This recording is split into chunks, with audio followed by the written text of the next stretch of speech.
A breakup is not just the end of a relationship.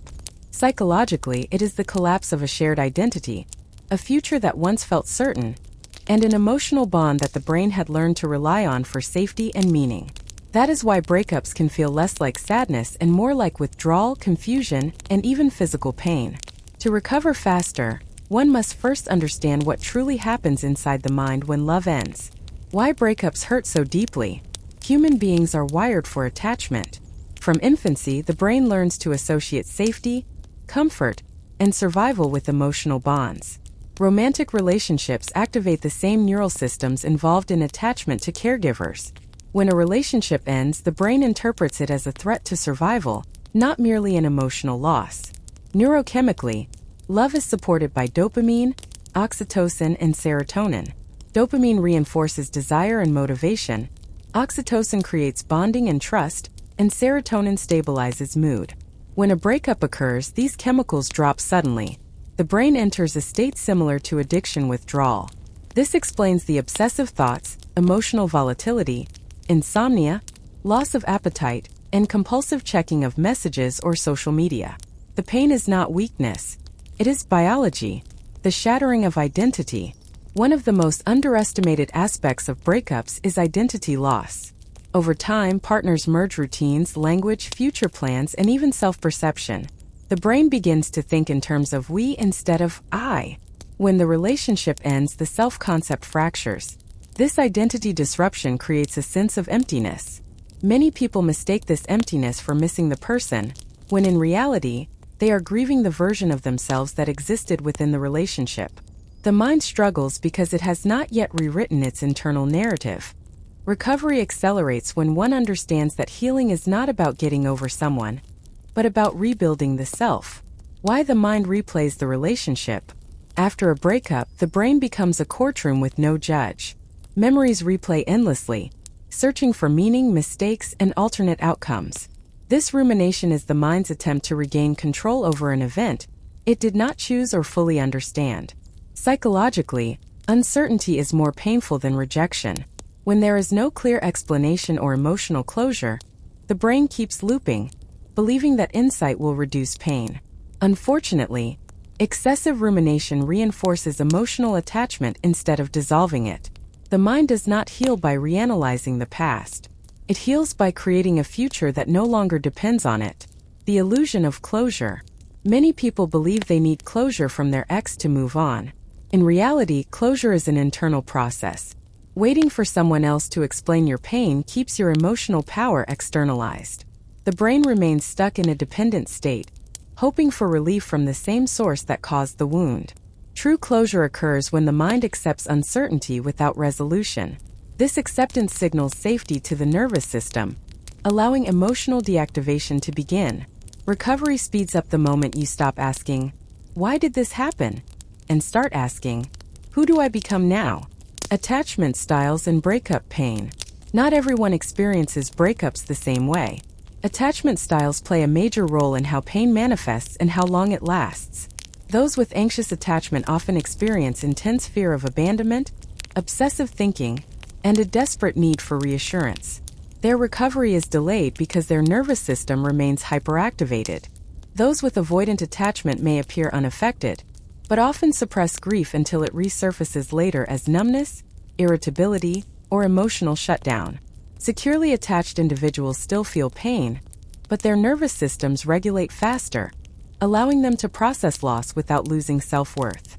Understanding your attachment style helps you avoid self-blame and choose recovery strategies that actually work for your psychology. Why contact slows healing? Maintaining contact after a breakup keeps the brain in a state of emotional anticipation. Every message, reply, or silence reactivates hope and fear. Neurologically, this prevents emotional detachment by continuing dopamine reinforcement.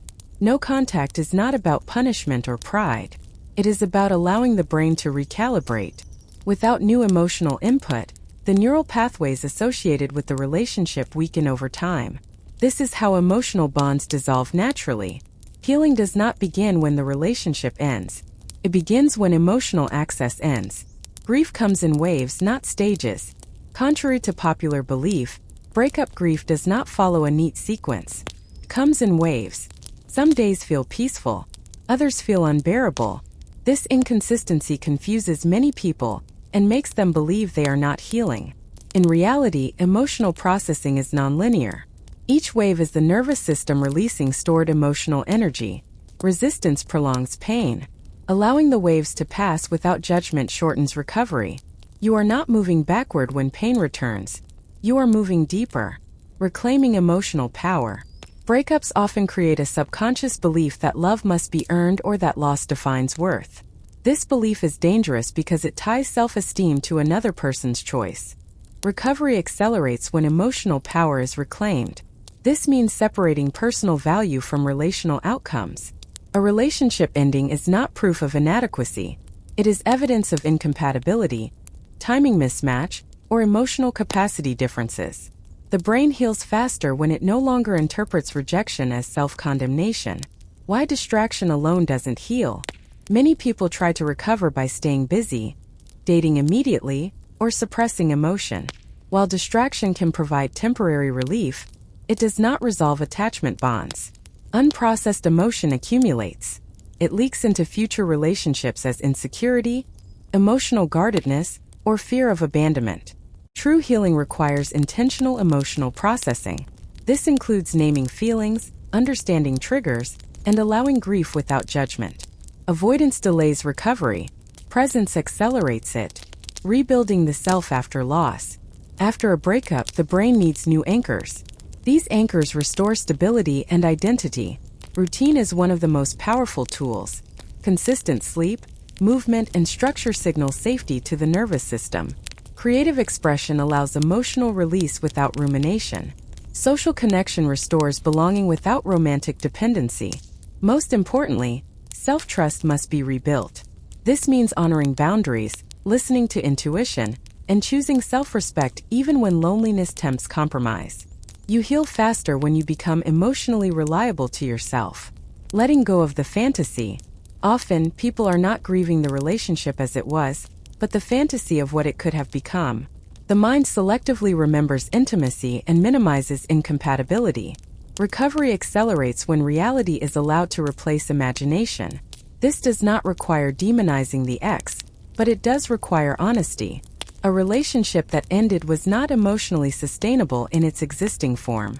Letting go of fantasy frees the brain from chasing a future that never truly existed. Post-breakup growth. Breakups, while painful, often act as psychological catalysts.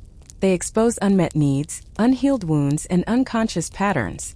When approached with awareness, they become opportunities for emotional maturation. Many people report increased emotional intelligence, stronger boundaries, and clearer values after healing from a breakup. The pain reshapes perception. The loss sharpens self-knowledge. Growth does not justify suffering, but it often emerges from it. How long healing really takes. There is no universal timeline for breakup recovery. Healing depends on emotional investment, attachment style, identity fusion, and post-breakup behavior.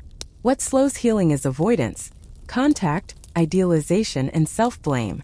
What accelerates healing is acceptance, self-compassion, emotional processing, and intentional self-reconstruction. You are healed not when you stop remembering, but when remembering no longer controls you. The final shift. The final stage of recovery is emotional neutrality. This is when the thought of the person no longer activates longing or resentment. The nervous system has recalibrated. The self has restabilized. At this point, the relationship becomes a chapter, not a wound. And perhaps the most important psychological truth of all is this. Love ending does not mean love failed. It means it completed its role in shaping who you are becoming. Healing is not about erasing the past. It is about no longer living inside it.